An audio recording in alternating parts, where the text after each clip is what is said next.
बिस्मिल्लाहिर्रहमानिर्रहीम। अस्सलाम वालेकुम नाज़रीन, फरवाज एनबी न्यूज़ के प्लेटफॉर्म से मैं आपका मेज़बान नवाज़ भुट्टो आपकी खिदमत में हाजिर।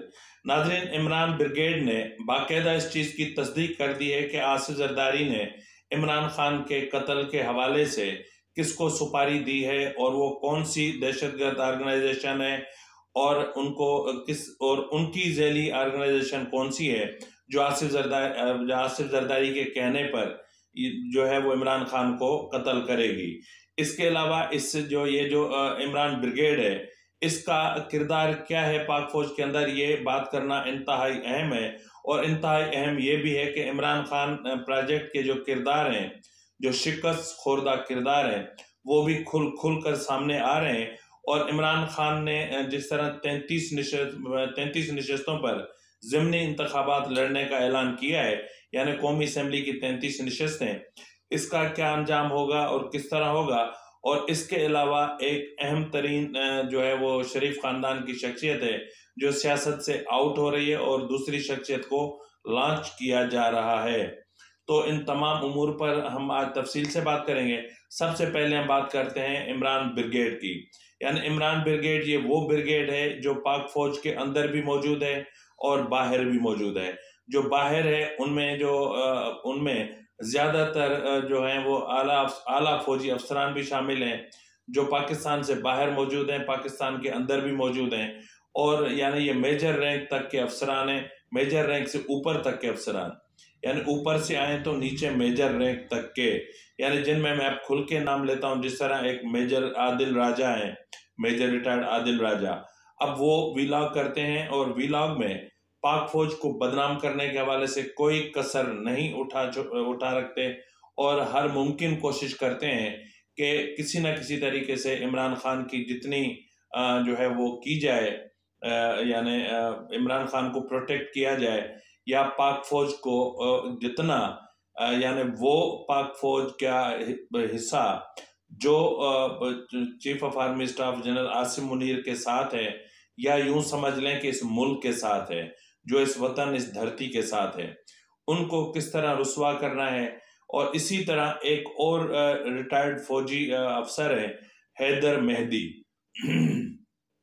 इनका भी एक जो है वो यूट्यूब चैनल है और ये भी यूट्यूब चैनल के ज़रिए मुख्तलिफ प्रोग्राम्स करते हैं और उनमें पाक फौज के हवाले से बहुत बड़े बड़े इंकशाफात किए जाते हैं। जिस तरह अभी जो है वो इन्होंने जो आज व्लॉग किया है, उस व्लॉग में इन्होंने एक हैरानकुन इंकशाफ किया है। इन्होंने इंकशाफ किया है कि आसिफ जरदारी ने जो है वो ISI की जो अपना इश्तराक से किसको सुपारी दी है।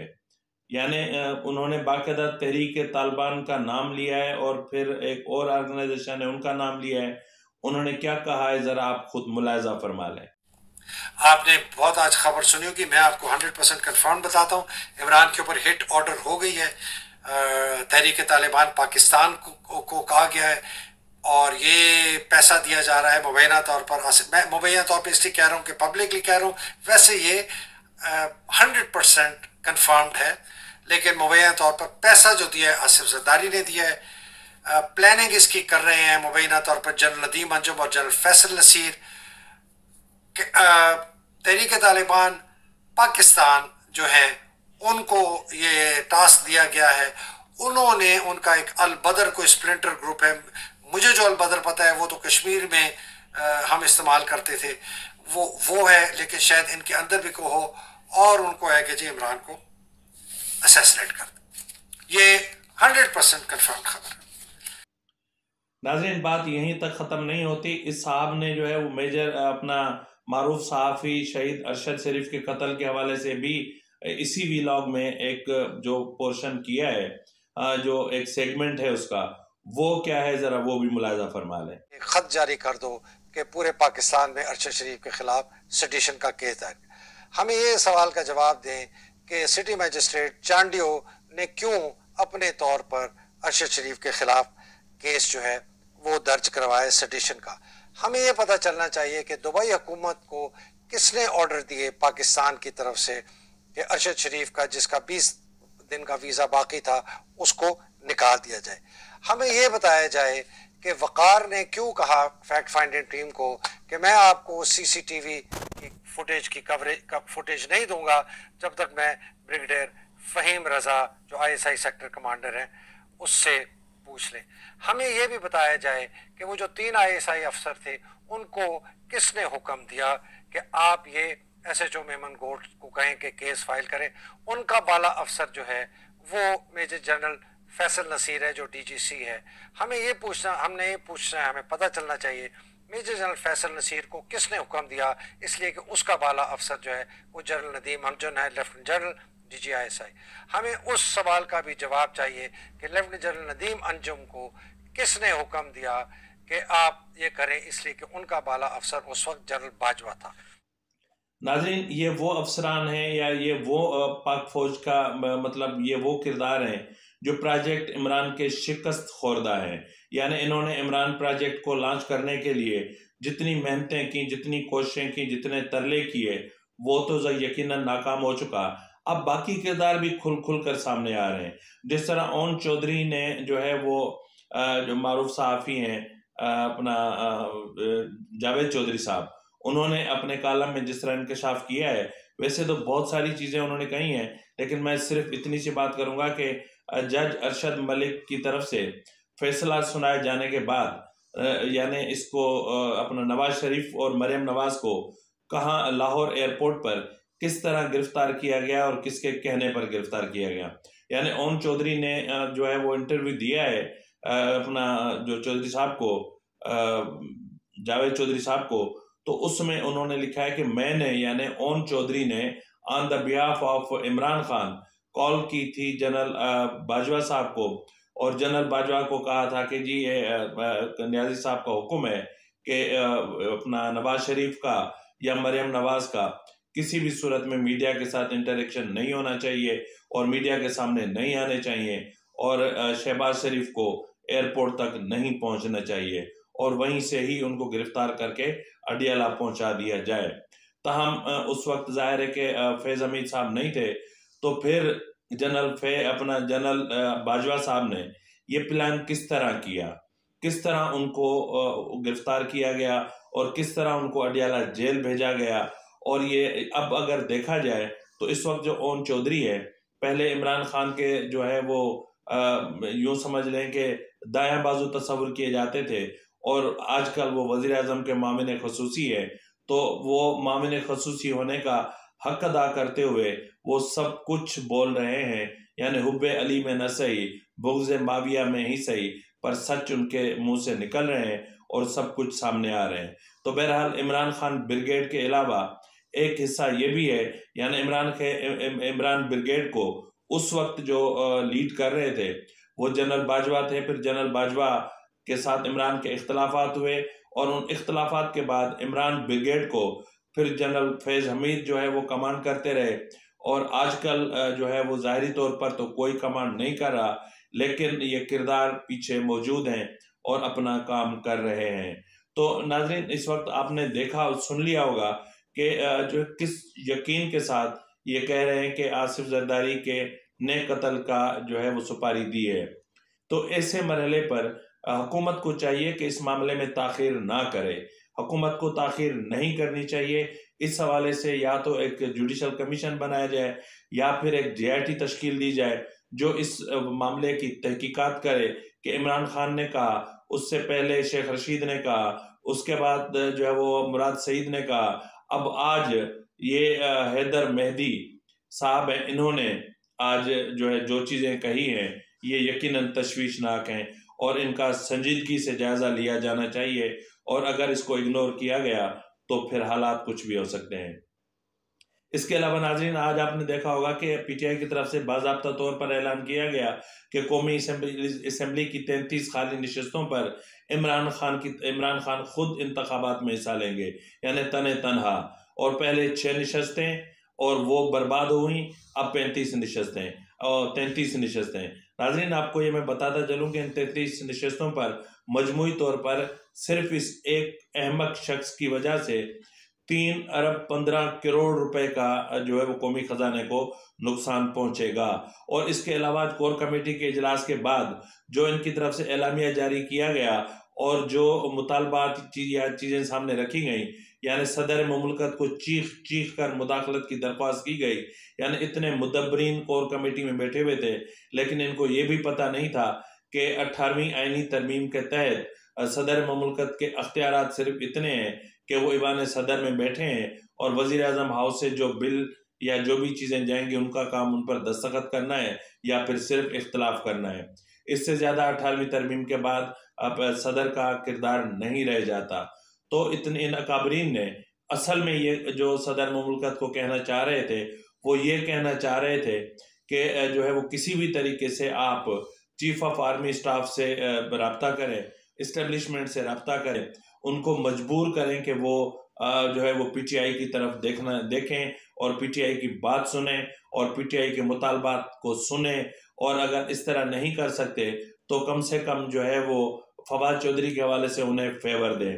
तो बहरहाल इस वक्त भी पीटीआई की जो उम्मीदें हैं वो जुड़ी हुई हैं अपना इस्टेब्लिशमेंट के साथ, और आज तो चीख चीख कर जो है वो इस्टेब्लिशमेंट को दूसरे लफ्ज़ों में सदाएं दे रहे थे। और अब किस काम की सदाएं, जब आपको ये कहा जा रहा था, मुतवातिर कहा जा रहा था कि आप पार्लियामेंट से बाहर मत निकलें, इस्तीफा मत दें, आपको खुद आपके सदर ने, यानी जो पीटीआई के सदर है आरिफ अलवी साहब, खुद उन्होंने आपको कहा, और सीनियर सियासतदान परवेज खटक ने आपको वाज़ेह तौर पर कहा कि उसके बाद के हालात बर्दाश्त करना पीटीआई के लिए बहुत मुश्किल होगा, क्योंकि पीटीआई ने इस जितने अपने दौर में मजालिम ढाए हैं और जिस तरह मुल्क के साथ हशर किया है और जो कौम अपना आज का ये कौम झेल रही है वो नाकाबिल फरामोश है। तो ऐसी सूरत हाल में जब तक हालात मुनासिब नहीं होते तब तक न तो हमें कौमी असम्बली से बाहर आना चाहिए, न ही हमें सूबाई असम्बलियाँ तहलील करनी चाहिए। तो बहरहाल इमरान खान है तो उनको कुछ नहीं सूझी, तो उसने अपने हाथों से अपने मोर्चे गिरा दिए और खाली बंदूक लेकर मैदान के बीच में आकर खड़े हो गए। तो यकीनन अब उसके जो है वो जो कीमत होगी वो भी उन्हें चुकानी पड़ेगी, वो चुका रहे हैं। अभी तो इब्तदा है। फवाद चौधरी समझ लें कि ये अभी बहुत कम है, अभी 43 पीटीआई लीडर्स और हैं जिनको अभी हवालात की हवा खानी है, यानी जिनका सॉफ्टवेयर अपडेट होना है। और उसके बाद इमरान खान, यानी इस वक्त जिस तरह मैंने इससे पहले वाले व्लॉग में कहा कि बिलावल भुट्टो जरदारी और मरियम नवाज की ये पहली कोशिश है, और इमरान खान और अपना नवाज शरीफ और मौलाना फजल रहमान बज़िद है कि अब वक्त आ गया है कि इमरान खान को उसके किए की सज़ा दी जानी चाहिए। तो अब इमरान खान की पहले बारी आती है या उन 43 जो अपना इनके थे लीडर्स से उनकी बारी आती है, ये तो भी वक्त ही उसका तायुन तो वक्त ही करेगा या फिर हुकूमत करेगी, क्योंकि राना सनाउल्लाह यानी इस मुल्क के वजीर दाखिला थे और 8-10 दिनों से मुल्क की जो वजारत दाखिला है वो एक वजीर से महरूम थी और मौसूफ लंदन में इजलास फरमा रहे थे। और वैसे भी आजकल जो इस मुल्क की जो हुकूमत है वो लंदन से ही चलाई जा रही है। अब मुझे समझ में नहीं आता कि वज़राए आज़म कितने हैं। शहबाज शरीफ वज़ीर आज़म है, इसहाक डार वज़ीर आज़म है, नवाज शरीफ वज़ीर आज़म है, मरियम नवाज वज़ीर आज़म है, कितने वज़ीर आज़म है। क्या जो है वो मौलाना फजल रहमान वज़ीर आज़म है, आसिफ जरदारी वज़ीर आज़म है। इन्हीं की वजह से जो है वो फैसले नहीं हो पा रहे और फैसलों में इतनी ताख़ीर हो गई, इतनी ताख़ीर होती गई कि आज हमारे मुल्क की मईशत को ये दिन देखने पड़े। और आज खुद नून लीग इसके बावजूद देखें, कौम ये नहीं समझेगी कि इमरान खान क्या करके गया, कौम ये देख रही है कि आप क्या कर रहे हैं। इमरान ने जो किया सो किया, लोग भूल चुके। लोगों की मेमोरी बड़ी शार्ट होती है, बड़ी महदूद होती है, वो पिछली बातें बड़ी जल्दी भूल जाते हैं कि किसने क्या किया क्या नहीं किया, वो सच इनको भूल जाते हैं। लेकिन उनको आज याद रहता है कि आज शहबाज शरीफ या इत्तेहादी हुकूमत है और वो क्या कर रहे हैं, और ये जो भी कुछ हो रहा है ये फैसलों में ताख़ीर की वजह से हो रहा है। और मिफ्ता इस्माइल को गालियां देने वाले आज जो है वो गालियां डबल ट्रिपल होके इसहाक डार की तरफ वापस आ रही हैं, क्योंकि इसहाक डार का जो तर्ज सियासत है या उनका जो अंदाज है वो शाहाना और आमराना है। यानी वो फैसले, कल तक वो कहते थे कि हम आंखों में आंखें डाल के बात करेंगे। फिर कहते थे कि ये होते कौन है, हमें इस तरह जो है वो डिक्टेशन देने वाले, और आज उन्हीं के कदमों में पड़े हुए हैं, यही इसहाक डार है। इसके अलावा नाजरीन आखिर में मैं मुख्तसर से बात करूंगा। नाजरीन कुछ वीलॉग्स पहले मैंने आपको एक प्रोग्राम में बताया था कि इस वक्त शरीफ खानदान किस कदर शदीद अंदरूनी इख्तलाफात का शिकार है, और इख्तलाफात का शिकार उस वक्त भी हुआ जब मरियम नवाज को अहम जो है ओहदा दिया गया, और उस वक्त भी हुआ, उस वक्त शुरू हुआ जब हमजा शहबाज के लिए कहा गया कि वो पंजाब के वजीर आला नहीं बन सकते क्योंकि उनमें वो काबिलियत नहीं है। तो अब उसके बाद से हमजा शहबाज टोटली आउट हो गए, और असेंबली में क्या होता रहा और क्या नहीं होता रहा, असेंबली तहलील हो गई, पार्लिमानी कमेटी में वो नहीं थे, और उसके अलावा जो उनका आईनी किरदार था वो तक उन्होंने अदा नहीं किया। और अब ये तय हो चुका है कि हमजा शहबाज सियासत नहीं करेंगे, वो सियासत से आउट हो रहे हैं, और सलमान शहबाज अब सियासत में बाज़ाब्ता तौर पर एंट्री तो उस दिन दे चुके हैं जिस दिन जहांगीर तरीन से उनकी मुलाकात हुई, या जिस दिन उनको जमानत मिली, और जमानत मिलने के बाद कोर्ट के बाहर उन्होंने पहली मीडिया टॉक की थी। तो अब उसके बाद तो कोई गुंजाइश नहीं रहती। जो है वो सलमान शहबाज यानी नून लीग के पंजाब के लिए जो है वो लीडर जो है वो पैदा किए जा रहे हैं, क्योंकि आपको पता है कि इसहाक डार नवाज शरीफ, शहबाज शरीफ नवाज शरीफ, हमजा शहबाज शहबाज शरीफ यानी नवाज शरीफ, मरियम नवाज नवाज शरीफ, तो जाहिर है कि इसी तरह जो सिस्टम चल रहा है वो सारे शुरफा जो है वो आकर इन अहम मनसब इन पर फायज हो गए। अब ऐसी सूरत हाल में क्या हो सकता है? अब जो हो सकता है वही होगा, अल्लाह मालिक है। अब यहाँ तक आया है मुल्क, तो अल्लाह इस मुल्क की कश्ती किनारे ज़रूर लगाएगा। तो नाजरीन इसी के साथ ही अपने मेज़बान नवाज भुट्टो को इजाज़त दीजिए। अल्लाह हाफिज़।